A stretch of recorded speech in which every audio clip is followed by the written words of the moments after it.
okay? So here's the thing. The Hellcat, it's turning 10 years old this month. And I might think, oh, well, it was a 2015 model year. And hold up now. Let me remind you guys, the oldest Hellcat that I ever worked on at all had a born-on date of October 19th, 2014. My personal Hellcat had a born-on date of November 19th.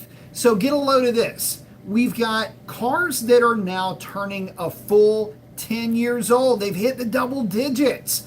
So where does that leave us now? Well, I'm kind of in a weird spot. You see, the thing is that we don't have a new Hellcat to talk about. The Red Eyes were out. The Super Stock was out. The OG Demon, the Demon 170. Yeah. But it's still, none of those cars ever generated the pub that the original OG Hellcats hit the streets. Nobody ever compared any of their builds to a Red Eye or to a Demon. It was rare to even hear that comparison. It was always, well, is it faster than a Hellcat? The Hellcat still to this day is the yardstick by which street cars are judged. What do I mean by that? I mean an honest to goodness car. You go to the drag strip, you've got your drag wheel and tire set up on the car. Maybe you pulled a seat out, whatever the case is. But the car still has power windows, power door locks, air conditioning. It's all basic. It's still the same car. You've just race prepared it. At its best scenario, that is the Hellcat. That is everything the Hellcat represented. And by the way, in bone stock form, these are still cars that would run 1070s. Heck, my car ran a 1064. Really good air on, well, this drag pack sitting right behind me. Well, at least one like it. The idea is this: race prepped, but not really race prepped, just throw some tires on the thing. Yeah, they're 10-second cars. And guys, the Hellcat was a car that brought a 10-second vehicle to the masses. And you have to remember, when this car very first hit dealerships, it was a $65,000 car. $72,000 got you into a really nice version of this car. You know, the first Hellcat that I ever saw was a B5 Blue with a black hood, black roof, and black trunk. I should have bought that car dead on the spot. That thing was perfect at the time. It was about $70,000. And had I bought that car at that time and not my SRT, I don't know that I would have appreciated it as much. But I learned to appreciate the SRT even more maybe than I would have had I bought the Hellcat. So I'm glad that I went the route that I did. But the reality is this. Guys, these cars now have been out for a long time. They have been the yardstick by which everybody measures their build. And yet, we don't have a new one to talk about. And even if we did, the pricing on these things is so astronomical and on the other side of the moon that it's not the same car. Even if it's the same car, nut for bolt and piece for piece, they represent something a little bit different now that the price point has found its way to a full 30% in some cases more than what they started out as. The Hellcat represented something for a lot of folks that, well, it took the place of the Corvette. The top of the food chain in terms of American style performance metrics, the drag strip. But even more than that, it took the place of the Corvette as being an everyman's hot rod, a car that you could work the extra shifts, you could take on the extra accounts, you could put in the overtime for and afford this thing. Now, it wasn't going to be easy. They're still expensive. But the reality is that they were within reach. And the Corvette kind of was too, but that's really not the point. This is a car that represents the absolute top of the food chain, or at least it did at the time. for a manufacturer. And that, I think, is the part of the conversation that a lot of people forget, and why the Hellcat was so good and why it still is, and for a long time is going to be the yardstick that people measure their builds. Now look, I am not talking about these cubic dollars, metric tons of money builds that people put into their shit boxes. That's not what I'm talking about. What I'm talking about is the guy that has, say he's got a Mustang and he puts a blower on it. Is it faster than a Hellcat? Is it quicker than a Hellcat? The guy that has the Camaro that does maybe a full weight reduction protocol and throws a hit of nitrous at it. How much faster than a Hellcat is that? That's really who I'm talking to. The guy with the pickup truck, you know, the LT or LS powered Chevy truck that puts a turbo kit on it. Can we get this thing to run 1050s reliably like a Hellcat? See, that's the whole nother part of this, is that the Hellcat will do what it does indefinitely.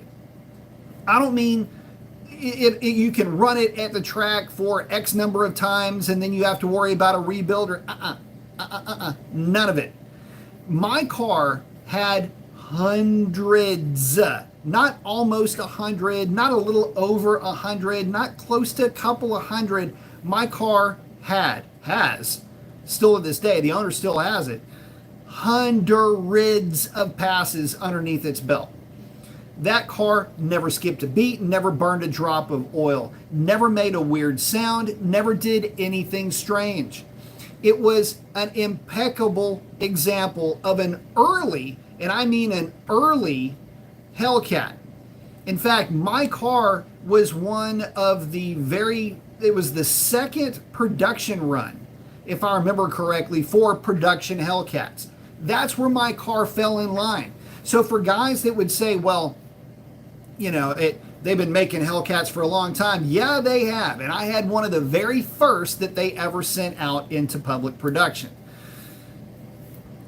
And I'd been around these things for a while. You know, working at Pikes Performance, I had my hands in many of these cars in one way, shape, or another. That's where I learned what I do, how I can do any of this stuff, which isn't very much, but it's enough.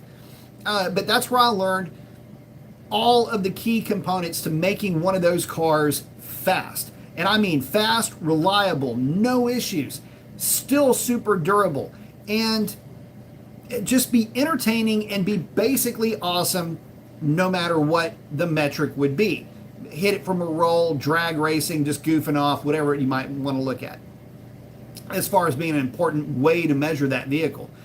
And what I can tell you guys is this: as good as any other build might be, the Hellcat was different, because the Hellcat, you just cut them a check every month for your payment, pay insurance on it, put wheels and tires on it, and you're done. That's it. There was no build to it. The Hellcat was the ultimate antithesis to bought, not built, or rather built, not bought. See, the weird thing is that you can say built, not bought, but what if it's a Hellcat? Let me put it to you another way. This whole adage got started Brazilian years ago, when guys would build hot rods. But what would happen if you show up with a Hemi Cuda? Is that a problem? Like, from back in the day mentality. That car wasn't built, it was bought. Does it make it less cool? I would argue that it doesn't. So now, we got the Hellcat, and we can talk about it in those terms. And again, it will forever be the yardstick. What the hell is in my freaking nose? It'll forever be the yardstick for internal combustion engine builds. I don't care how far in the future you go, is it faster than a Hellcat? Because for up to not very long ago, in fact, it was about 10 years ago, is it faster than, and then insert your favorite golden era muscle car. Is it faster than a Hemi Charger? Is it faster than an L88 Camaro? Is it faster than a Stage 1 Buick? You know, these are the fastest cars of their day. Is it faster than that thing? That's really what you're looking for. That kind of legendary status. And unfortunately, it doesn't matter how fast your Mustang is, your Camaro is, your pickup truck is. It's never going to be that thing, that legend. It can be faster. It can be roll race dominant, one versus the other. It can be even quicker in the quarter mile. But the reality is that it won't ever be what the Hellcat was. And look, that's evidenced by market. All right, look, when I sold my Hellcat, I got what I paid for it. And I had it for 6 years, whatever it was. I got what I paid for in essence for that car. Try doing that with any other automobile that's out there. Now, granted, there were some market conditions, but the reality is this. These vehicles hold their value because they have value that is greater than the sum of its parts. So, shout out to Tim Kaniskis. Shout out to Dodge for bringing this car to life. This car did not have to exist.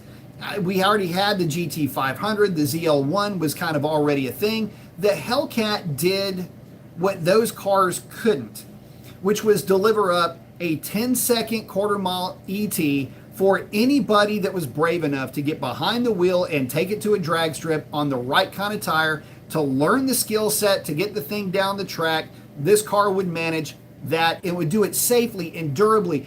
You could literally drive it to the track, wail on the thing, bring it home, put your street tires back on the thing, and have a car that would get you back and forth to work and get you a pretty decent fuel economy at the same time.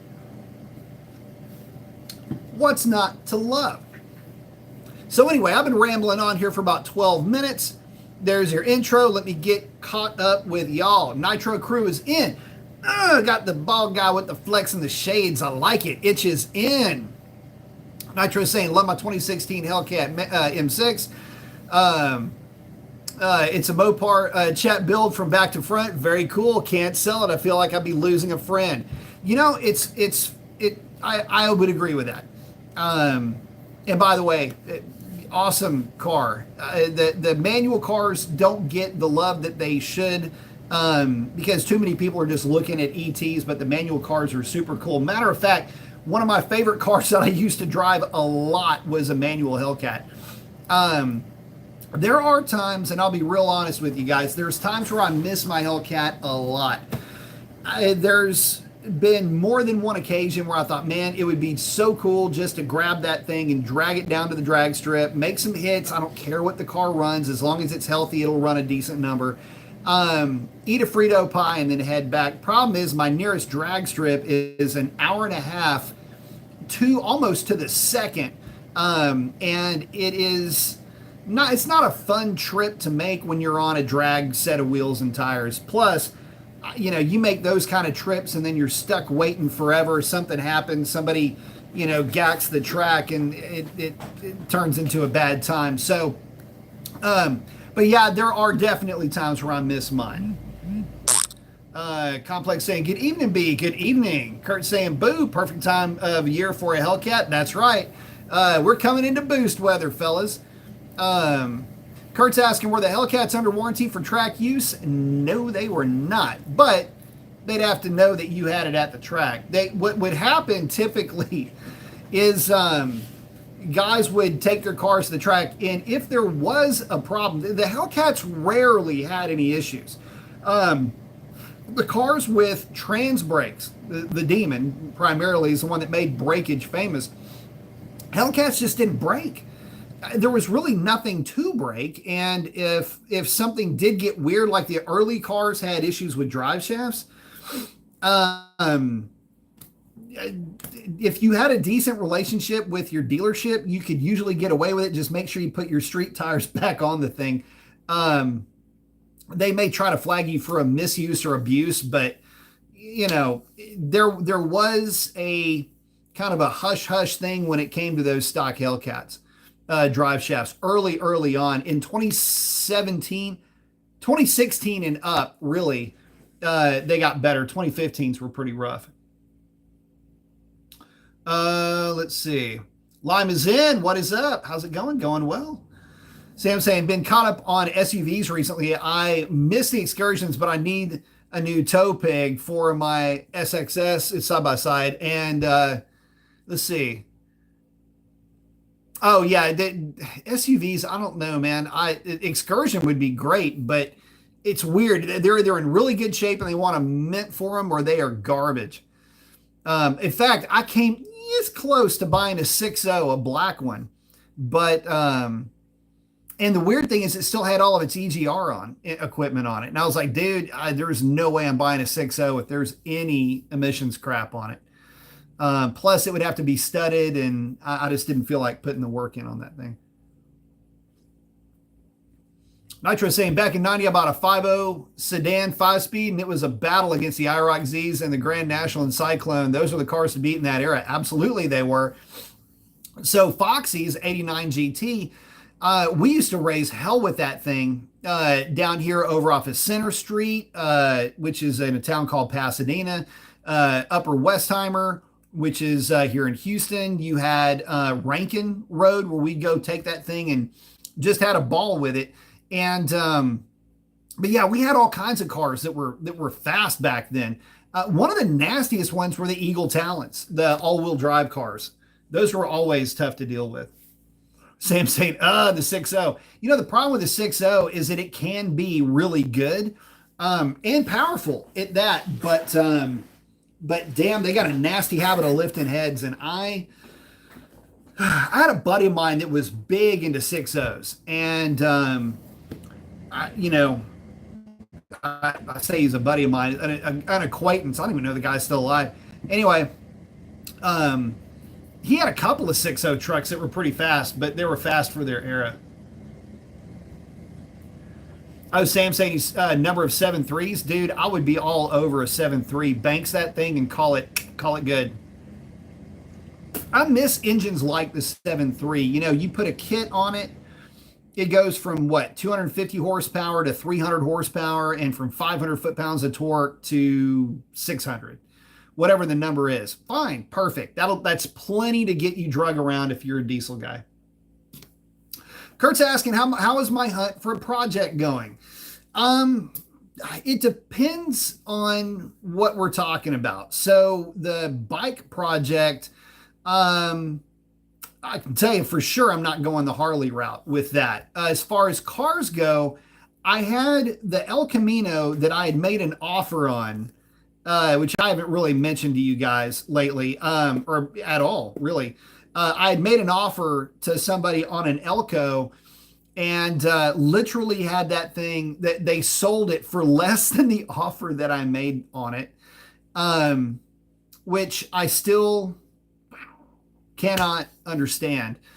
But that would have been a fun little project. It would have been 5.3, one of my cams, TBSS intake, and long tube headers, 3,200 RPM stall converter with 355s with the 700 R4 that came in it.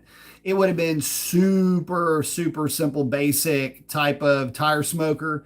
Your generic, 4.25 horse 327 is what I would have built with that car. No boost. I would have probably, though, because it's an Elco, I would have put 150 shot on it. And that would have been it. That would have been, my real super keep it simple, stupid, high 10-second goof off machine that you could take across country, AC, the whole bit.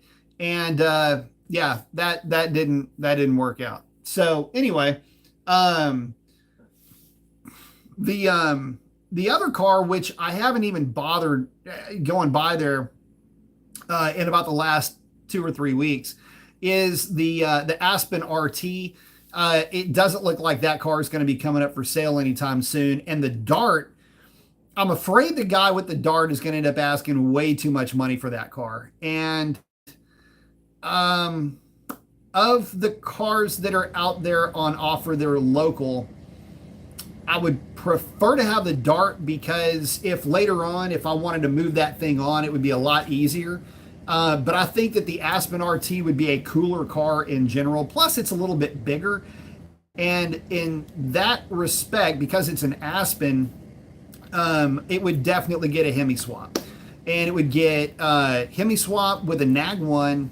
And, it would be a pretty, again, it would be kind of a simple, basic layout type of a project.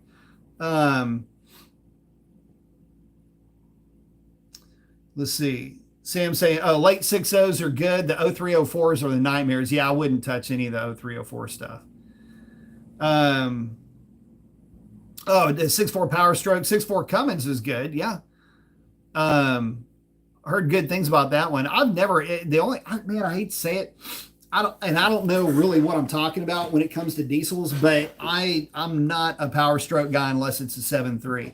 And that might limit me and that might show my ignorance, but I have heard nothing redeeming about a Ford diesel unless we're talking about the original International Harvester 7.3, and that's, again, the only one that I would look at for Ford.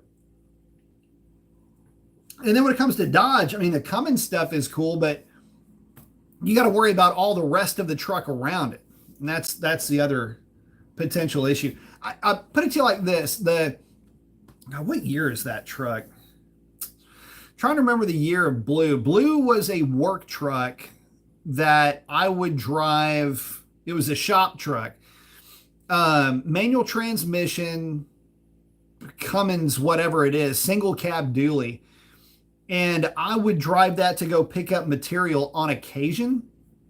And it ran pretty good. On the highway, it was pretty strong, but I just never could, I don't know. Everything else about that truck there was always something wrong with it. And I was even asking one of the guys that drove it more than I did. I was like, dude, why do I keep seeing this truck get taken to the shop? I mean, nobody was taking it home with them. I mean, it stayed and it lived at the shop, but it was always something. Wheel bearings, tie rod ends, you name it. It was something, I don't know. It's been years, but I do remember that truck. The engine was great. The transmission shifted super smooth. It would get down the highway phenomenally, but it was always something with that truck. Sam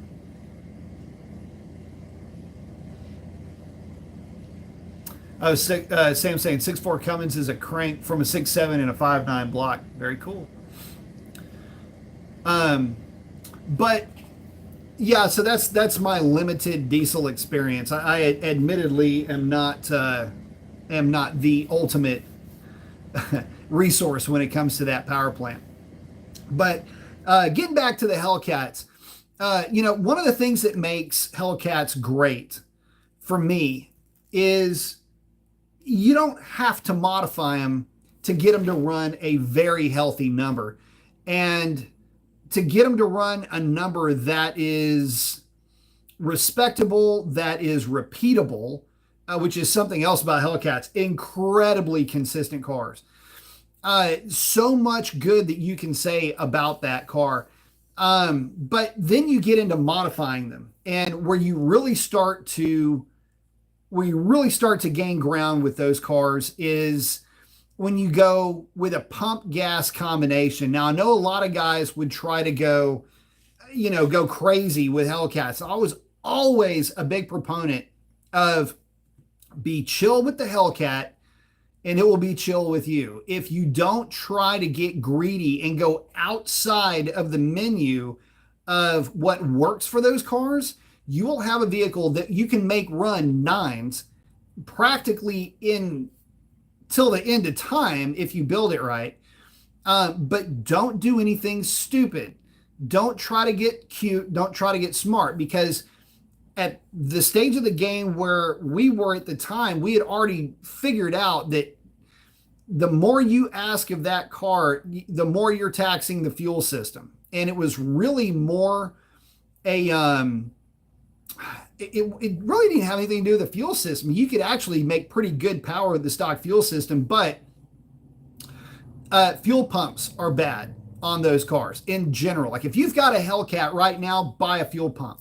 Just buy it now and have it, wrap it up in plastic, vacuum seal it or whatever. Don't vacuum seal it. Just wrap it up in plastic, stick it in your closet. The reason why I'm saying that is because if it hasn't started to go bad, it's going to be going bad soon enough. They're very easy to swap out, but it's just one of those things where we would catch them in data logs, not feeding enough fuel, and sure enough, you can sting one with a bad fuel pump, but or you can sting one by not having enough fuel in the tank if you're launching it really hard. But the reality is that, look, the Hellcat with just a little bit of breathing on can make really good power, run nines, and be reliable in the process. And that is the magic that the Hellcat brought to the community of racing, especially at the grassroots level. Look, you want a stock car, you can go 10s all day long. You do any kind of pulley to that car, any one of them, and it has the potential to go 9s. You go pulley, injectors, obviously a tune, and that's it. You don't have to do anything. Jim's in. What's up, my guy? Jim, what did you run?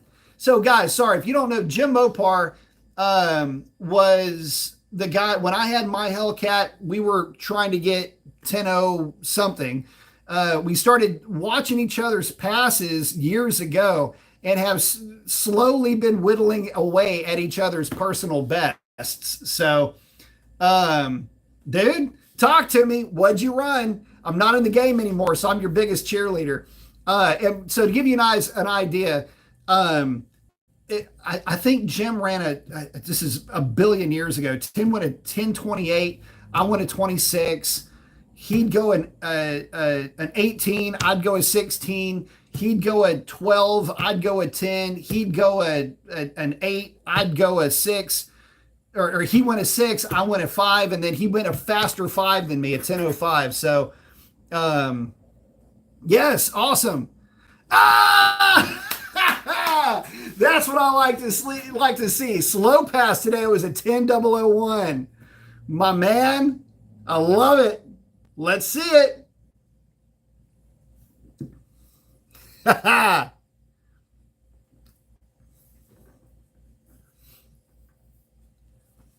Sam said, I miss the days where you and a buddy could go to the track with a couple of 318s and race each other, and the only difference was your jetting.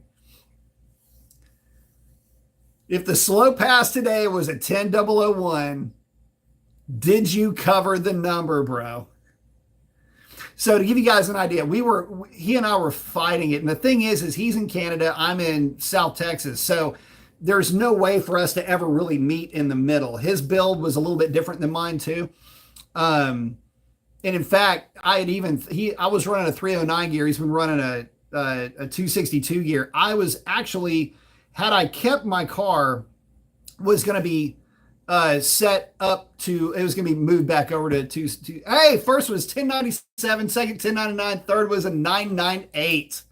My dude got it done. I am so stoked for you, bro. It's awesome, man. Congratulations. Very awesome. So again, that's excellent. And nobody is running 9 in that configuration ever. That's the fastest stock gear, stock boost car that you're ever going to see, guys. So everybody congratulate Jim on the number. For those of you guys that may not know, that was that is a number that everybody thought was impossible with these cars. And we, for years, even after people quit really paying attention, after the Demon had been released, the Red Eyes, everything else, the thing is that, you know, the stock Hellcat, the old school, the OG Hellcat there was maybe a handful of us that still championed that setup, and then those guys would pulley their cars and they would go by the wayside. So it was really just me and Jim. It was really weird. Battling for who could get a 9 out of the car. And that's the funny thing about it, is that the night that I went 10.05 with an 8, was it 10.05? Yeah, 10.05 with an 8 or 10.05 with a 9. My very first hit was a 10, was a 1008. And then it went 1008, 1008. It spun to a 1011, 1008, 1008, 1007. And this is when Jim had run a 1006. So I still hadn't covered his number yet. And then it went, oh hell, what did it do? It did another 1008. Like the car was going to run 1008s all night. And it was a weird night because down here we don't get very good air. Our air is thick. The grains down here, the moisture is really high. The air's thick, but you got a lot of oxygen, but it's also getting displaced by a lot of humidity. And at the very end of that night, it was dank, but it was cool. It was real thick, heavy air, but it was just funky. My car spun a little bit on the launch, and it was practically overheated. And because at the time I had a anyway, it doesn't matter.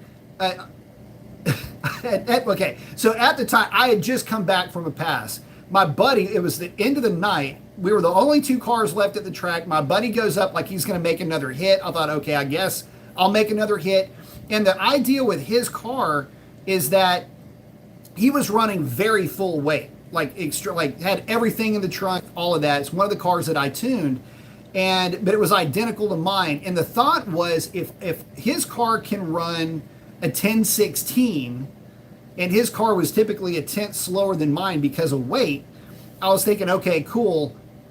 That means that, we're all on par. We're all in the same boat. He runs a 1016, but I was ahead of him. I was like, how the hell did this happen? Anyway, the car ran the number that it did, and there's a video of it, and it's me losing my mind. So, oh, 997, 999, 998. Hell yes. That's so awesome, Jim, dude. I am stoked for you, man. Ran a string of nines, dude. I am so happy for you. Damn, it's making me want to get another one.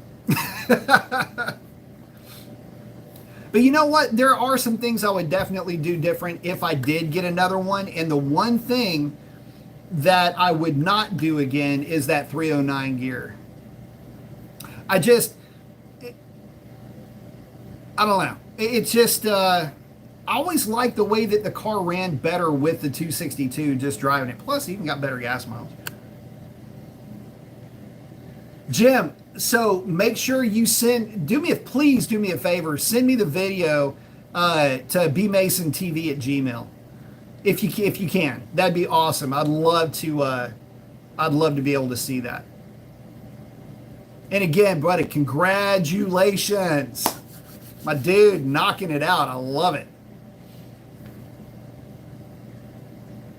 So, but yeah, that was always cool because, it was always really neat to watch the progression of the two cars. And if I'm not mistaken, Jim's is an early. Jim, what year is your car again? Is yours a 16? What year is yours? No, I can't remember. Anyway, what was funny is that there were folks. So I got accused of earlier on when my car went a string of teens. And this is something else too. My car went teens for the better part of a year. Dude, Jim, do it again. Yes, please. Listen, here's what I would love to see. So you ran 997, 999, 998. Dude, if you could cover, you want to talk about shutting fools up, the number is a 995. I mean, if you're going to have better air, I would take advantage of it while you can. That's something that always sucked down here is that we had such a narrow band of really good, clean air down here.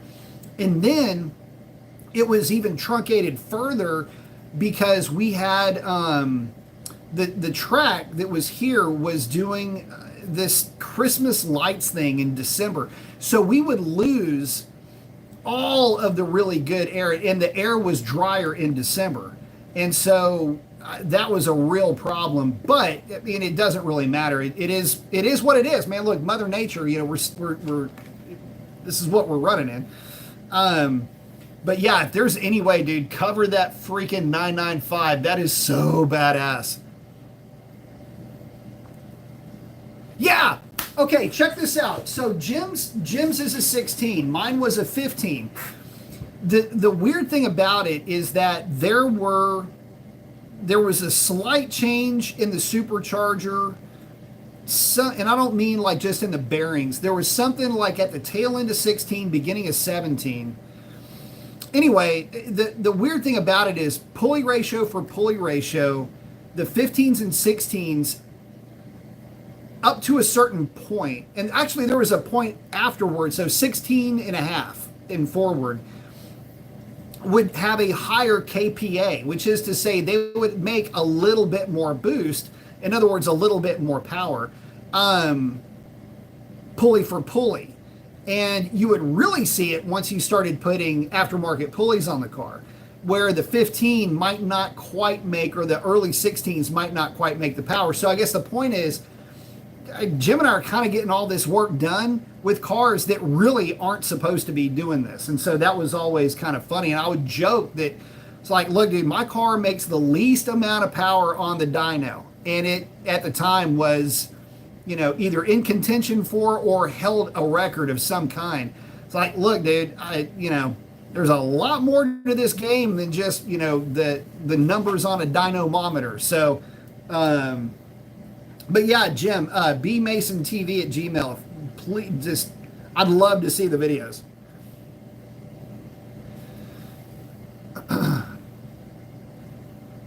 Kurt's asking, what's your favorite Weekend Warrior 8th model tire and wheel setup for a late model 5.7 Challenger, 8-speed auto, and limited slip differential?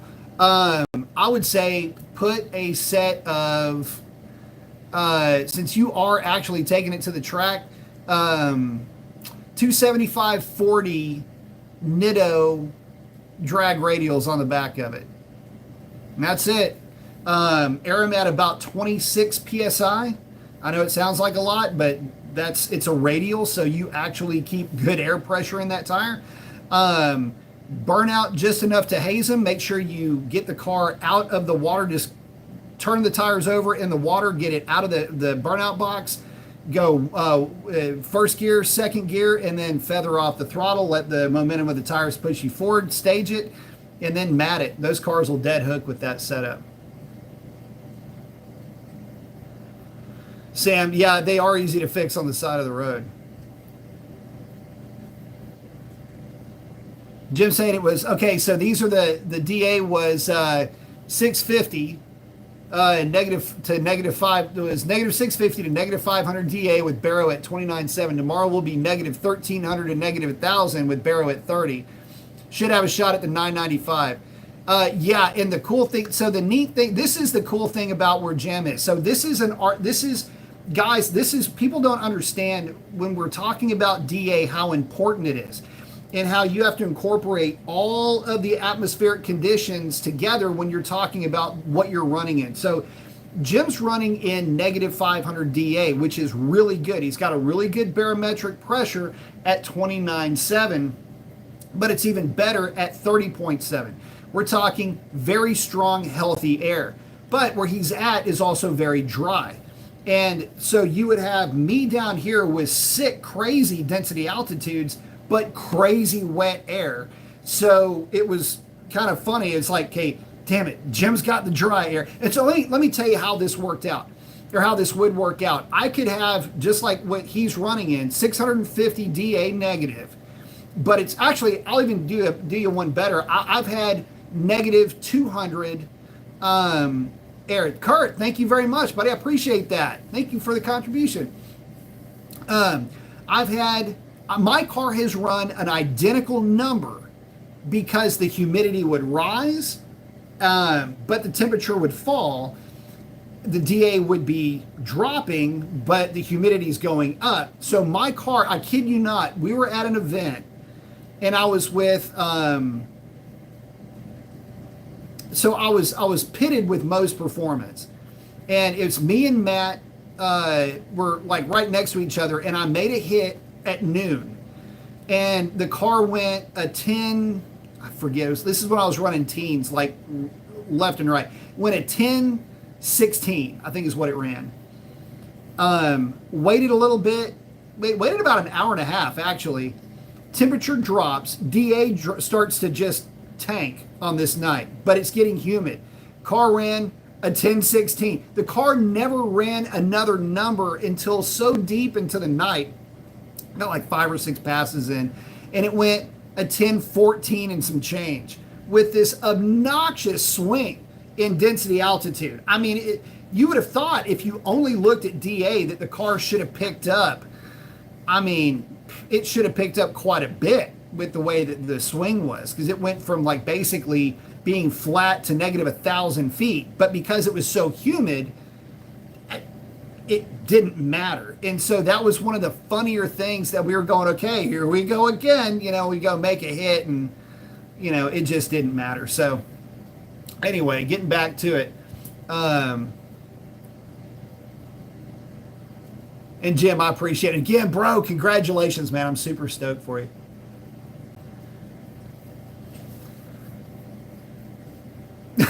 DM saying, good evening, chat friends. Me, I was just thinking this week my 2016 Hellcat was about 10 years old, and this popped up. Yep. So again, just to reiterate, so the oldest Hellcat that I ever had my hands on ever had a build date of October 19th of 2014. My car's birthday was November 19th of 2014. And it was always, like I say, the Hellcat, for a lot of us, still to this day, look, I mean, you cannot find a better, more reliable package than the Hellcat itself. And you can do so much with it. And it almost begs the question, guys, when they're always comparing their builds to Hellcats, I almost wonder how much money have Hellcats forced people to spend? You ever think about that? Like, how much money do you have to honestly spend on a Mustang to beat the Hellcat? It's not an insignificant number, for sure. But it when you're looking at what it takes to build a sportsman type car, it takes a lot. And it takes a lot. There's a lot of nerve-wracking stuff that happens when you're running one of these cars, because you know what that thing's been through. You know what that car has had to put up with. At any given time, if there's a failure, it sucks. I mean, you're going to be screwed. But Jim saying, thanks, but I wish you still had yours. Man, there are times... You know what? There's times where it would be fun, even though it's a long way away. It would be fun to just run down to the track and make hits. And my thing was always, look, I'm there to have fun. I mean, I had fun every time I took that car to the track, and to hang out with my friends. You would get a chance to see all these different combinations. Talking to the different guys. Met a ton of really awesome people at the track. And, there's a lot of times where I miss that car. But you know how it is, man, life happens, and, just needed those funds for other things. But, looking back at it, man, the fun, you know how it is. I mean, you don't forget how to drive these things, and you don't forget, all the experiences and all the cool people and everything else. So I would love to have another one. And and it ain't like the car, it's not like I still have the tune, right? So, it's not like, Revlon's not dead. I mean, there's still that tune floating around out there. But, I never really, I kind of wish. There are times where I wish I had it, but there are times also where I'm like, man, you just start to wonder, okay, is this going to be the next one? Because let me tell you what happened. Okay, so as durable as these cars are and can be, Orange Crush, the guy that bought Orange, not my car, the other one, the guy that bought Orange Crush blew it up, and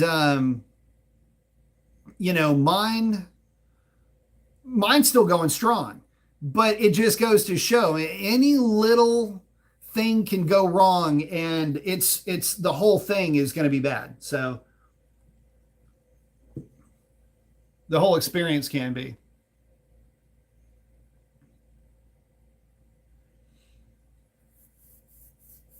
Oh, DM saying when he first got his Hellcat, the AC went out. Other than that, no problems at 40,000 miles, but it's stock, not a race car. So yeah, and that's the thing. It with these cars nowadays, they age into problems. That rarely is it a durability thing. As a matter of fact, I mean, Buffy is a great example of this. That truck, 200 and what the hell is on that truck now? 208 something thousand, whatever it is, miles. No issues. The Hellcat, again, it's just aging. So what can go wrong with a Hellcat? So if you've got a Hellcat, you've got an earlier one. Again, I'm going to go through the list of things that you need to go ahead and buy now. Make sure you have them in your closet in a box ready to go, because these are parts that are going to go bad. I can promise you. Wheel speed sensors, buy one of each. Just buy them. And make sure you buy Mopar parts, because aftermarket parts, chances are they will not work with your car. Ask me how I know. And this isn't just on my car. This is numerous cars that I've worked on. So, wheel speed sensors. Make sure you get your hands on them. You may or may not need wheel hubs.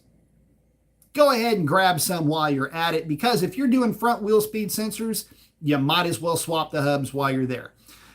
Next, fuel pump. Make sure you have at least one of them on reserve. These things do age out over time. The only way you can find out if yours is healthy is if, well, number one, if the car ever yips under wide open throttle, which means it kind of bucks or shudders, that's a bad fuel pump. Or it could be the sign of a fuel pump driver, which you're going to need one of those, but I'm going to get to that here in a second. Data logging is what you can do to determine. You just want to make sure you're seeing around 78 to 80 PSI at wide open throttle. Next, fuel pump driver. This is little gizmo that is in the passenger side back panel. It's behind one of the panels in the trunk. Just get one or two. Just get a couple of them and have those in that box. You're definitely going to need fuel pump drivers for that car. Let me think of what else do you need. You got the fuel pump, body control module. Body control module for sure, because when those things start to flake out, everything starts acting weird inside the car. And this isn't just a Hellcat thing. I've seen this be an issue with trucks too. Keep in mind, the company that I work for, we've got 20, actually we're down. We don't have 20 anything anymore. I think we've got 16 of these trucks still left in the fleet. All of them are about to mileage out. Probably all will mileage out next year, as a matter of fact. If not next year, then for sure into the next year after. So body control module. You're going to absolutely want to get the RF hub bricked. Before you do that, get you a couple of extra keys made.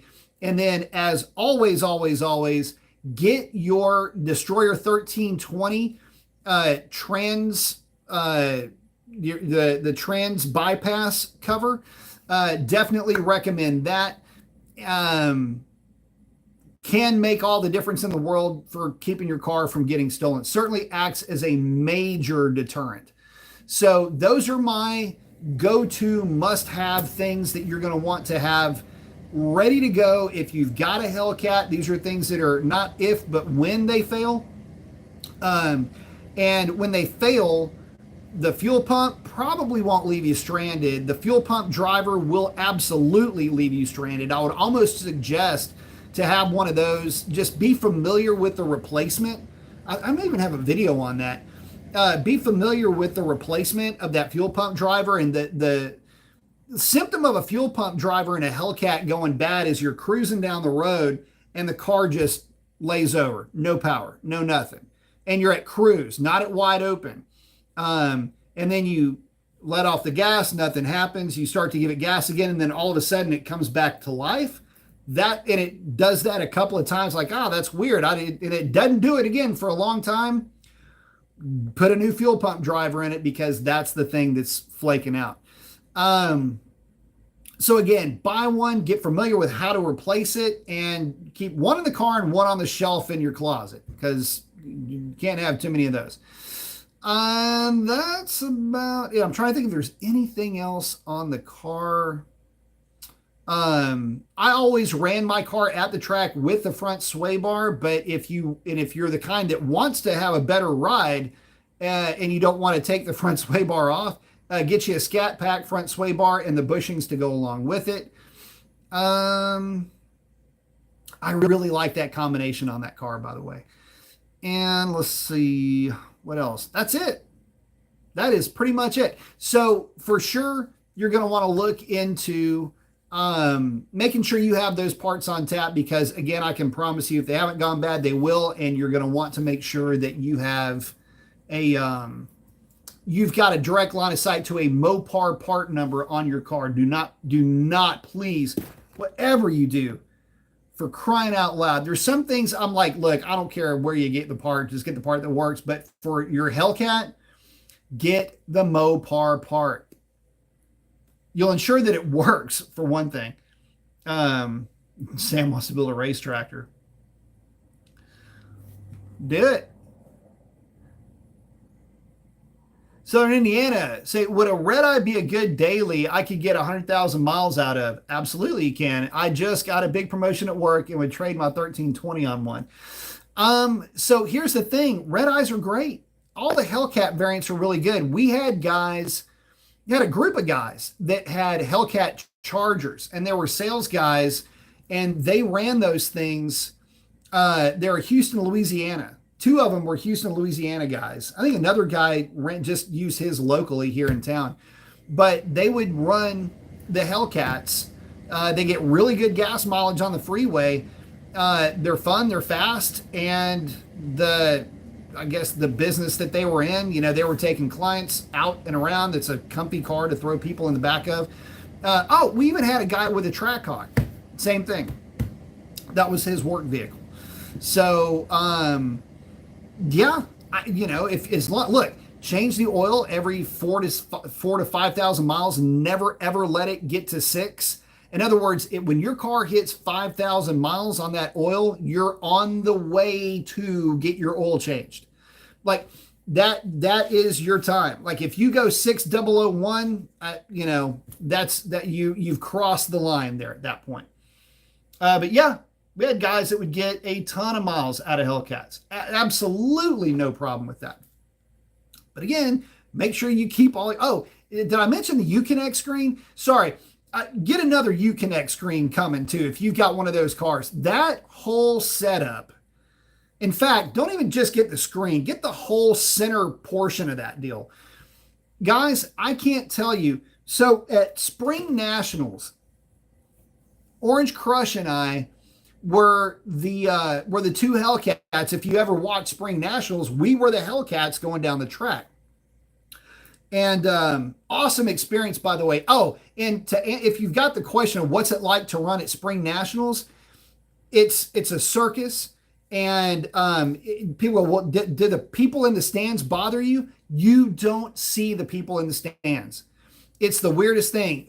We had the entire track was packed with spectators, and there was absolutely no consciousness of those guys. It was once you're in the zone, you're at the track, and I'm not paying attention to anything else that's going on over here. I'm only looking at the Christmas tree and the end of the quarter mile. That's it. Everything else was irrelevant. Matter of fact, it was so like any other normal day going down the drag strip that you would almost forget, like you're blasting down the track. You almost forgot that Oh crap. Okay, now we've got to go back through, got to come back the return, go on the inside, come back around, and then we had to go back to the display area. Um, so that was kind of weird. But anyway, um, kind of got off track there. But yeah, whatever that. Okay, Jeremy's in, about to get a cam installed from Flying Rhine Performance for my Scat Pack. Can't wait to run tens. Very cool. Very cool indeed. But yeah, no, I guess the point that I was getting to is, yeah, you can run Hellcat stuff for lots and lots and lots of miles, no issues. Again, making sure you're changing the oil very frequently. That's it. I mean, it's just the cool thing about the Hellcat too. You know, I was talking about durability, reliability. Nothing beats them. From just a use, misuse, and abuse point of view, I've seen those cars go through hell, and I mean bad, real bad, and just neglect. And the cars came through the other side just absolutely perfect. So, again, when it comes to, you know, can you use it for any of that long term, you know, work usage, whatever the case is? Hell yeah, you can. No problem there.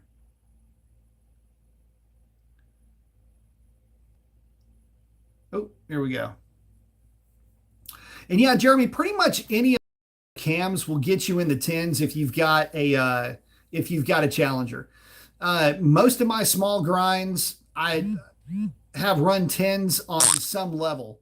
No doubt about that. So, yeah, you should be, yeah, at this stage of the game, everybody's running very similar grinds. So you should be able to put the thing into the tens.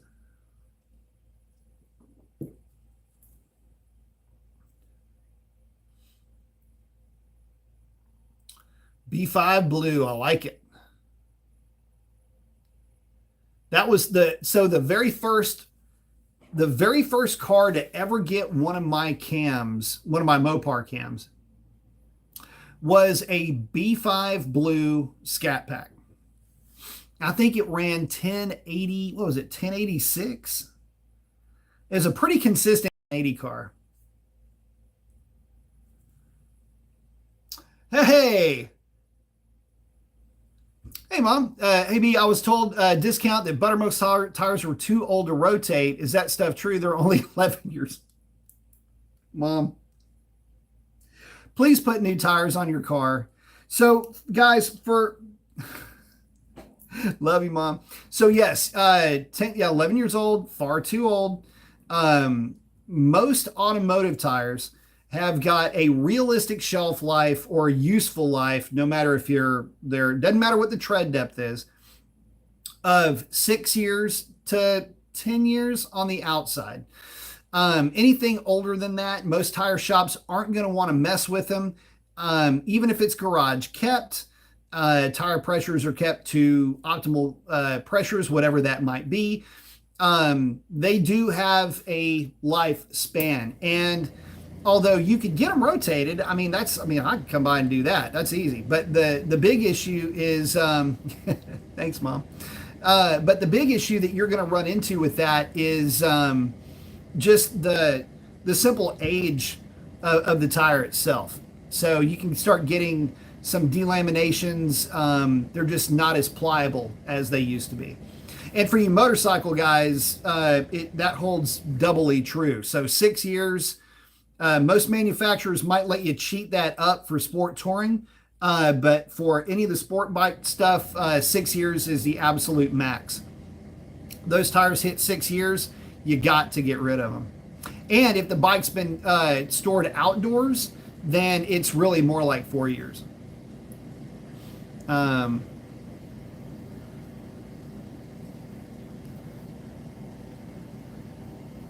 Sam, or even more like, yeah. So I've actually had a tire delaminate on me once when I was in college, and it was not fun. Jeremy's saying, oh, also getting a 3200 stall converter as well.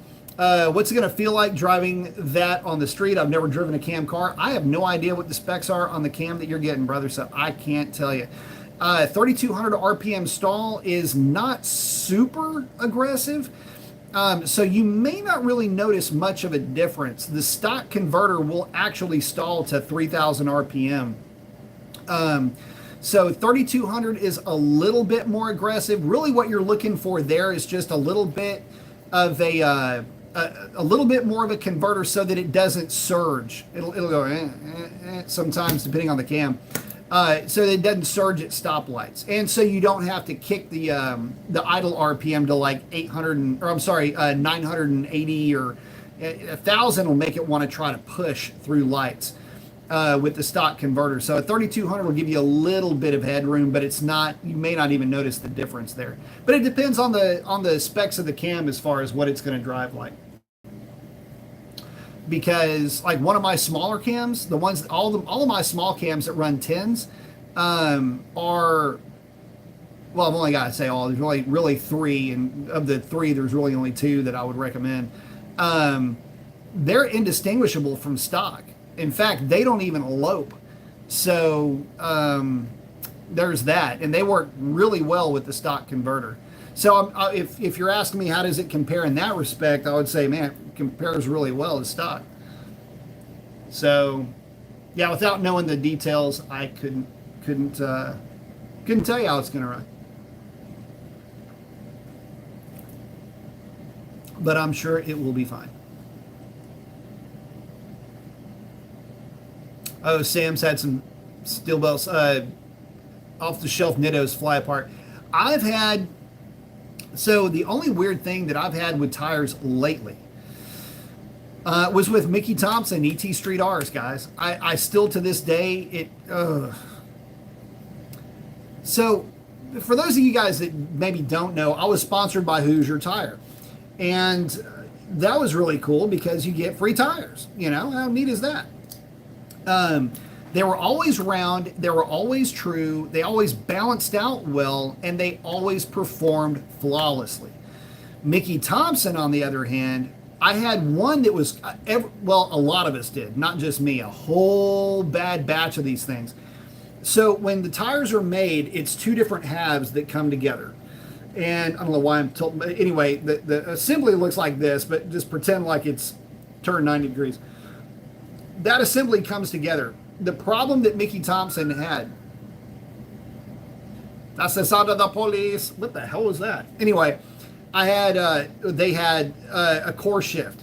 And so the tire was actually not symmetrical on the side, profile. It was like this. And so it was untrue. And so you would be in the car and it would just start to, start to really vibrate bad. Not good at all. I had to return a set, and I was gonna run. See, the thing is that I had an older set of ET Street R's. The issue was, the only reason why I went with the ET Street R was because it was legit DOT tire, whereas the Hoosier wasn't. And there was an issue with, well, it depends on what tire you're running. Is it a DOT or whatever? And I've been running all my numbers on ET Street R's. They're all DOT tires. And I had made the switch over to the Nittos, and the car got marginally quicker, like half of a tenth. It was hard to really qualify or quantify at one point, and then after I played around with air pressure, the Nittos did actually run a little bit quicker. But anyway, I ended up returning those and kept using my free Nittos. So, but the idea was that I'm going to run the tire because if there's a DOT class, I got to have a DOT tire, and if they're really strict, they'll flag you for it. But guys, we are an hour into the show, and I am going to need to check out here. I've got to get a bike ready for a ride tomorrow. Kurt, I want to thank you again for the contribution. I do appreciate that, my friend. But with that, guys, I'm going to wrap it up. Again, everybody, congratulate Jim. Go check him out, Jim Mopar, YouTube. He's going to be posting up his 9-second passes. Really stoked for you, Jim, my buddy. Him and I had been rivals is not the right term because I think we're both cheering each other on. The faster I would go, the more it would push him to go faster and vice versa once we figured out that this was a thing. And so for him to go those numbers with his car is super awesome because, you know, again, last bastion of hope for the old school Hellcats. Jim's your guy, and it's proof that it can be done. So again, big congratulations to Jim for running the nines. The only guy that I know of that has done it with a stock boost car on pump gas, so there's that. That is a big deal, by the way, guys. But with that, guys, I got to wrap it up. Listen, get out there and do something cool for somebody. Chances are they need it way more than you know. And with that, that's a wrap. We'll see you on the next one.